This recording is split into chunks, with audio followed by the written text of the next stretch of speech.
This PowerPoint presentation of Class 7 NCERT SPL Chapter 8 titled Market Around Us will help you to understand its concept better.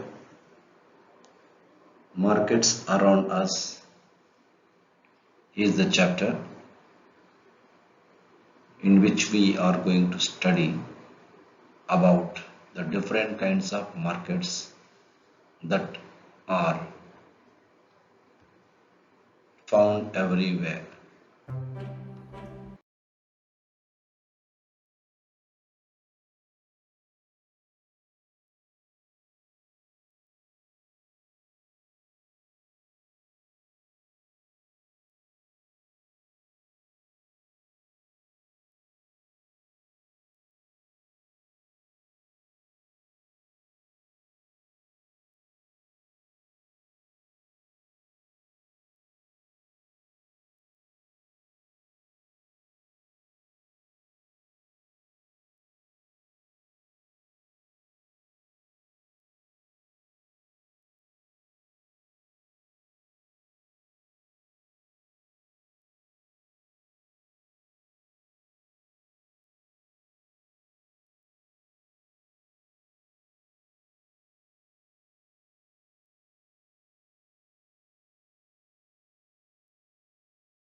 What is a market?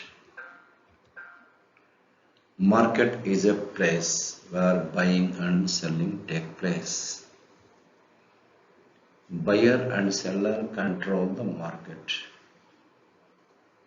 Buyer and seller control the market. We go to the market to buy many things such as vegetables, soap, toothpaste, masala, bread, rice, dal, clothes, notebooks, biscuits, etc. I hope you also might have purchased all these items in your neighborhood shops or in a weekly market. There are many kinds of markets that we may visit for our everyday needs. These can be included shops, hawker stalls in our neighborhood, a weekly market, a large shopping complex, perhaps even a big mall also. I hope you might have visited a shopping mall in your city or adjacent cities of your native town. Here we try to understand how goods are sold and bought in different kinds of markets, maybe neighborhood market, weekly market, or a shopping mall or online market. There are two people who are controlling the market. One is the seller who is selling the things and the buyer who buy the things. These are the two important persons who control the market. Without them, market cannot exist.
Weekly market.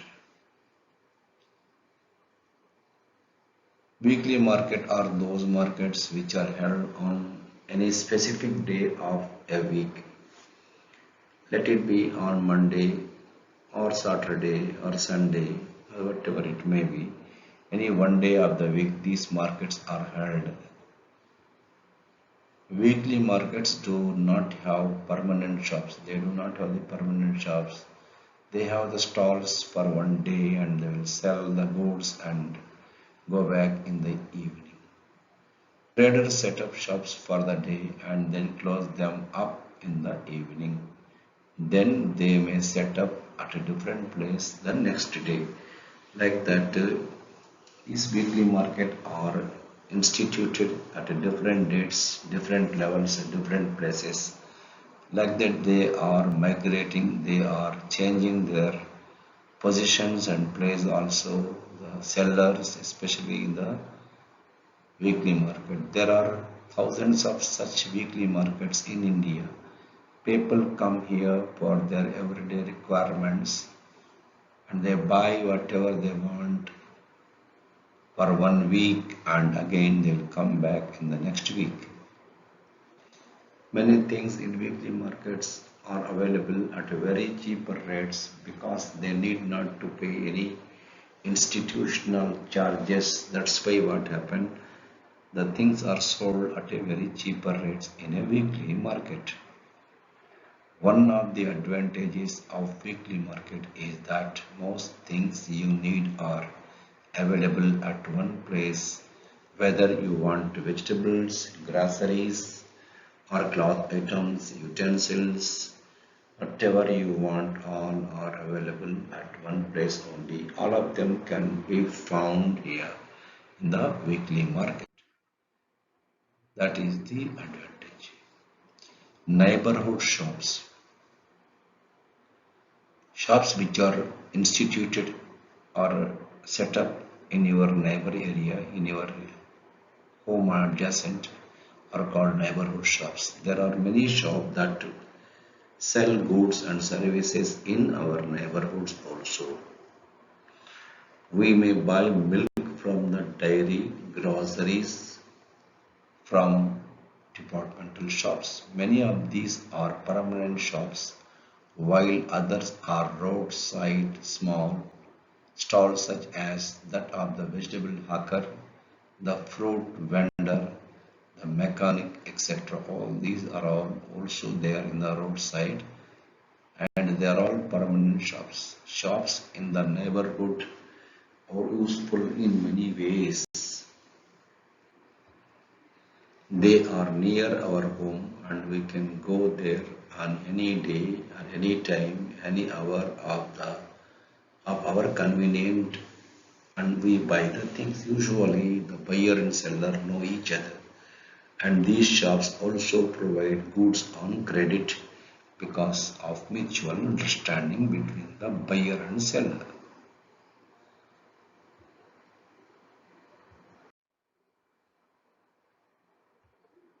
Shopping complexes and shopping malls. You are all aware, you might have visited any shopping mall also in your day-to-day life. Besides the weekly markets and neighborhood shops, there are other markets as well in the urban area that have many shops popularly called shopping complexes. For example, we can say the D Mart in Ongole, or there are you can say the Garuda Mall in Bangalore, Bangalore Central in Bangalore, and then Nucleus Mall in different places, Lulu Shopping Complex in Cochin, which is one of the largest shopping complexes in our country. These are found in towns and cities only, but not in villages. Villages we found weekly markets. In these urban markets, you get both branded and non-branded goods. Both the goods are available in the shopping malls.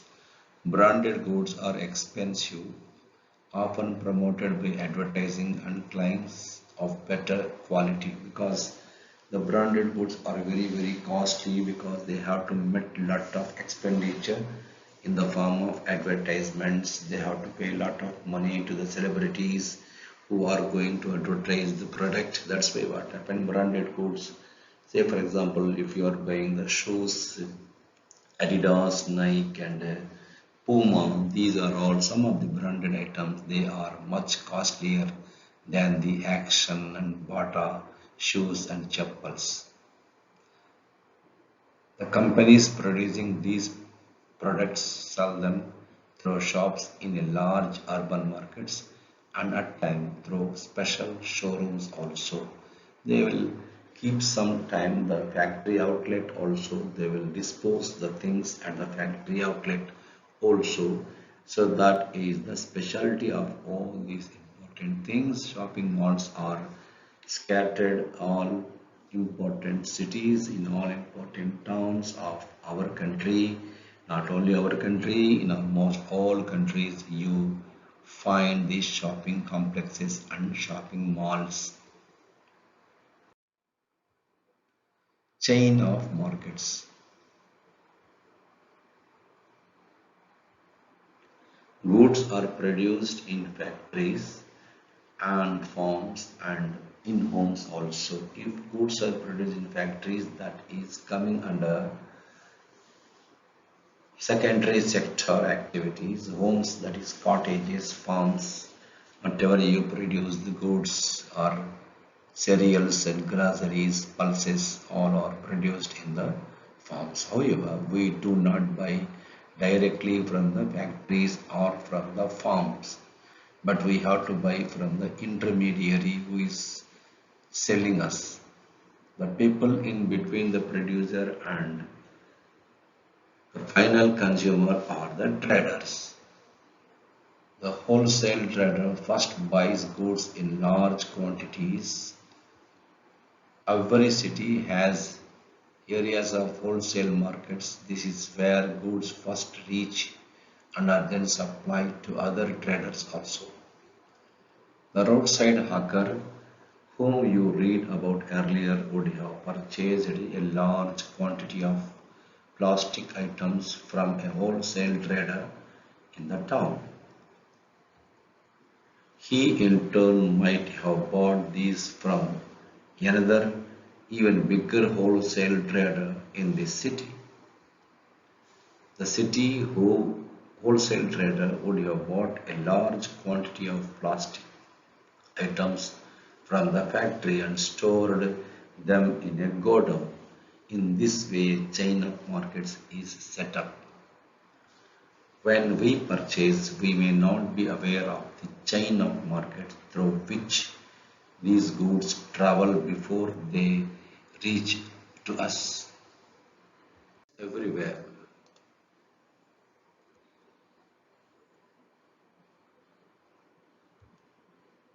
All these markets we studied above are in a specific locality and work in a particular place and particular manner and time. However, it is not always necessary that one has to go to the markets to purchase goods. There's no need. Sometime you can go to anywhere and without going also you can buy. You can place order for a variety of things through the phone and these days through the internet, and the goods are delivered at your homes. For example, if you want to order for food, and there are so many agencies like Zomato, and they will supply the food to your home. In clinics and nursing homes, you may have noticed sales representatives watching for doctors. Such persons are also engaged in the selling of goods. Thus, buying and selling takes place in different ways, not necessarily through shops in the market. Large number of goods and Services are bought and sold that we don't use directly. For example, a farmer uses fertilizers to grow crops, and he will buy such fertilizers from a specified shops earmarked for selling only the pesticides. The car factory purchases engine, gears, petrol tanks, axles, wheels, etc. from various other factories. We don't usually see all the buying and selling, but only the final product, the car in the showroom.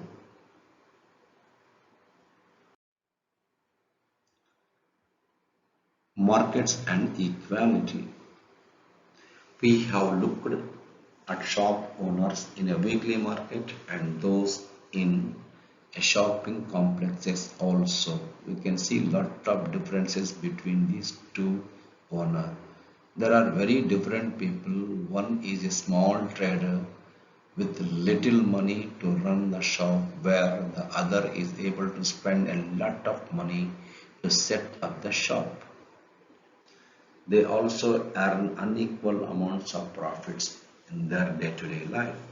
The weekly markets trader earns a little profit compared to the profit of a regular shop owner in a shopping complex. Similarly, buyers are differently placed in this process. There are many who are not able to afford the cheapest of goods while others are busy shopping in malls. Thus, whether we can be buyer or seller in these different market depends among other things on the money that we have. That's why we find inequality in the market, and we do not find equality, rarely find equality in the market. That is all. Thank you.